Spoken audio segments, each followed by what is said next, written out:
மாயன்கள் செவ்விந்தியர்களை அறிந்திருந்தார்கள். கண்டுபிடிக்கப்படாத அமெரிக்காவில் மாயன்கள் செவ்விந்தியர்களுக்கு மதுவை லஞ்சமாக கொடுத்தார்கள். தங்கத்தில் ஊழல் ஆரம்பித்திருந்தார்கள்.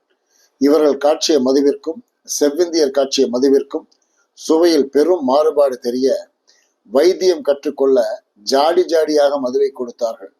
இரண்டு இனமுமே பெண்கள் மீது அபரிவிதமான மரியாதை வைத்திருந்ததால் பூ போல பெண்களை பாதுகாத்தார்கள். கூடவே திருமணம் என்ற பந்தங்களும் அவர்களால் தான் ஆரம்பித்து வைத்தார்கள். இது தேவையற்றது என்றாலும் ஒரு காரணத்தோடு சொல்ல வேண்டியிருக்கிறது. திருமணம் செய்ய பெண் தரப்பு காட்டு எருமைகளின் தலைகளை வரதட்சணையாக கொடுத்தார்கள்.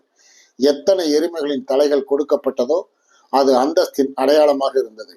செவ்வியந்தியர்கள் பற்றி நிறைய தகவல்கள், ஆச்சரியமான விஷயங்கள் எல்லாம் கொட்டி கிடக்கிறது. மாயன்களை யாரும் அறிந்ததில்லை. ஆனால் கொலம்பஸ் வட அமெரிக்காவை கண்டுபிடித்து 13 நாடுகளின் குடியேறிகள் அங்கு காலூன்ற ஆரம்பிக்கும் போது செவ்விந்தியர்கள் அங்கு புகழ் பெற்றிருந்தார்கள். அவர்களுக்கு பாட்டில் மது புதிது. பாட்டில் மது மூலம்தான் ஒருவரை ஒருவர் காட்டி கொடுத்து செவ்விந்திய இனம் கூண்டோடு அழிந்தது. அங்கு மது அதன் தாக்கம் அதிகமாகவே இருந்தது.